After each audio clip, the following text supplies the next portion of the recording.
Here is what the braiding or cornrow pattern looks like. That's the foundation. The foundation can either make or break the sew-in, so it's very important.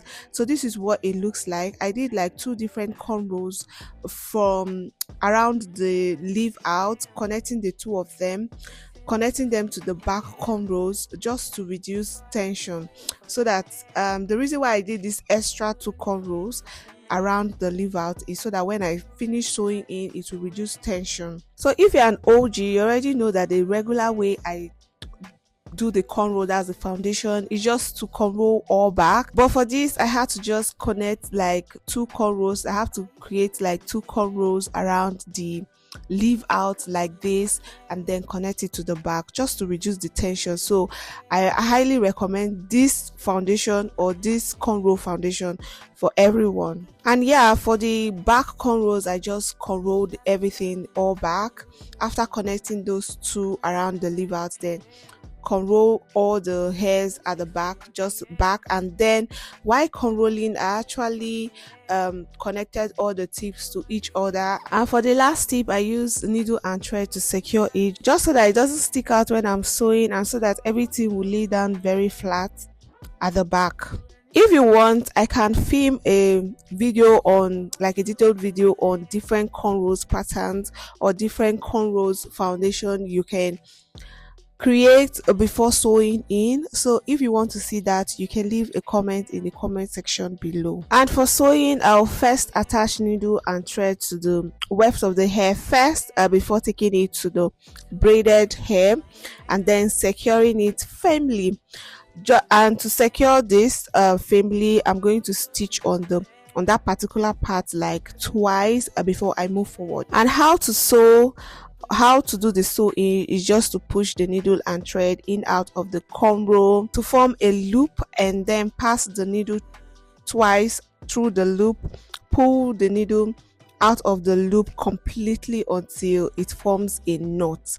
This is called the looping stitch. So while pulling, make sure you don't pull too tight. So for me, I like to start underneath the cornrow, just so that when she tries to pack the hair into a pony, it gives a flawless look. So if you're an OG, you already know this too about me or about how I do my sewing here. Anything to say, let me know in the comment section below. I will always reply. Before this, you already know that I washed her hair with shampoo and conditioner, which is the regular thing you need to do anytime you want to sew in any client hair or even sew in your own hair. You need to wash your hair with shampoo and conditioner, and then after that we dry with blow dryer or hand dryer.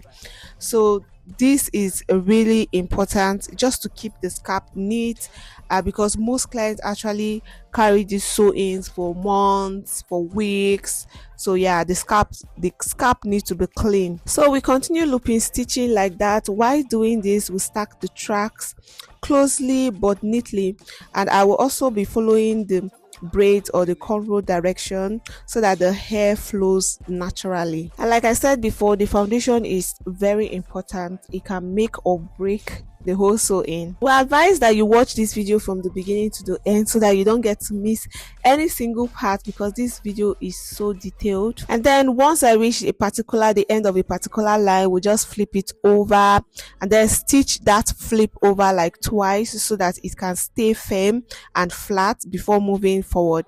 This is called the turnover method, and for this technique or method, we'll only do this at the back of the hair. That's the turnover method. We only do it at the back of the hair. When I get to the front, we'll start cutting the weft. I will start cutting the weft once I get to a particular or the end of a particular line. We'll cut the weft and then place the hair again around the cornrow and continue to stitch. And for the side part or C part, I usually part it to the left, not to the right. If you are an OG, you already know that about me.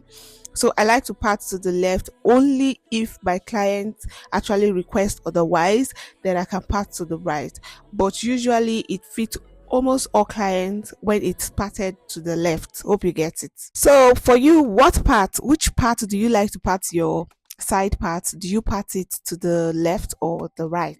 Let's get chatting in the comment section below. For the hair extension, we use 200 grams of bounce hair, 18 inches.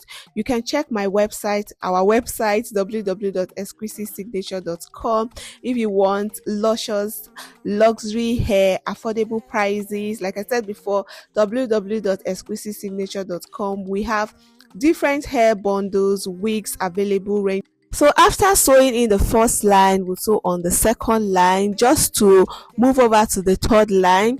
Instead of me to do the ear to ear turnover, I will just take it straight up down to the, like down close to where the leave out is, and then turn the weft from there. That's, I'll take the extension straight to the very starting point of the cornrow in front of the, that's in front of the leave out. Then we'll do the turnover from there without cutting the weft. This is so that it can blend seamlessly with the leave out in front, and so that when she tries to pack it, it also give lumps, it gives a flawless look. So we'll repeat same thing on the other side of the hair, that's the left hand side. After turning over on the left hand side, that's for this third line. For the fourth line, we'll take it straight down to the right hand side, and then I won't take it to the front that's close to the leave out. I'll just continue to do the ear to ear turnover, that's turnover method. So once I get to the ear side, I will turn it over.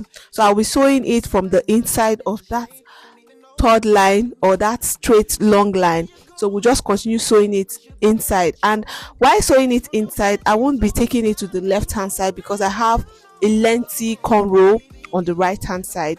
So for this, I will not be taking it to the left hand side until I try to fill up the right hand side. So this is not a center part that once you sew to the left ear, you take it, anything you do to the left hand side, you do to the right hand side. No, for this, because it's a side, you have more lengthy cornrow on the right hand side, or any side you part the hair. Yeah, where you have the lengthy cornrow, you fill in more hairs on that part than where you have the short cornrows. Hope you understand my explanation, but if you don't, you just let me know in the comment section. The reason why I'm doing this is just so that the right hand side doesn't look scanty, it looks full enough. So we'll just be sewing from the inside, and once I get to the middle, we'll flip it over and turn it back to the right hand side until I fill up that right hand side. Then I'll start taking the extension from the right hand side down to the left hand side. Hope you get my explanation. So if you want more detailed explanation on this, you can let me know in the comment section as well. All right, for the closing, we'll place the last track or the last extension on the two cornrows. That's the two cornrows I created initially. Remember, I said those two cornrows are going to reduce tension on her head.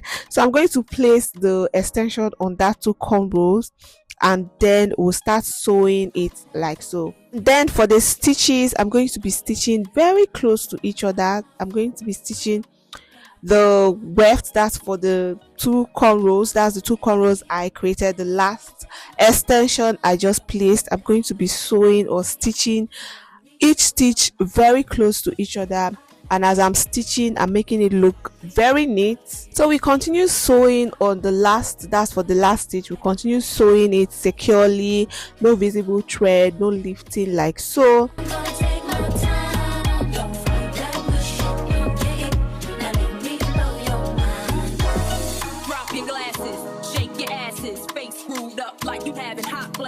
Which one? Pick one. This one classic. Red from blind, yeah, bitch, I'm drastic. Why this? Why that? Lip stop asking. Listen to me, baby, relax and start passing. Expressway, head back, weaving through the traffic. This one. So after sewing everything, we'll just loosen the leave out in front of her head, and then I will go ahead to part the hair with a shine and jam.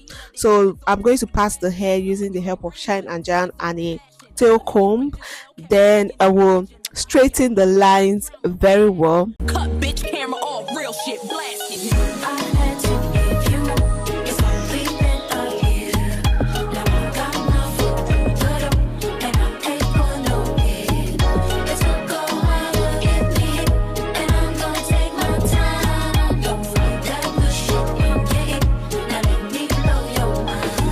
After doing that, I will take a smaller stretcher to just straighten the root of the hair first before I go in with a bigger stretcher.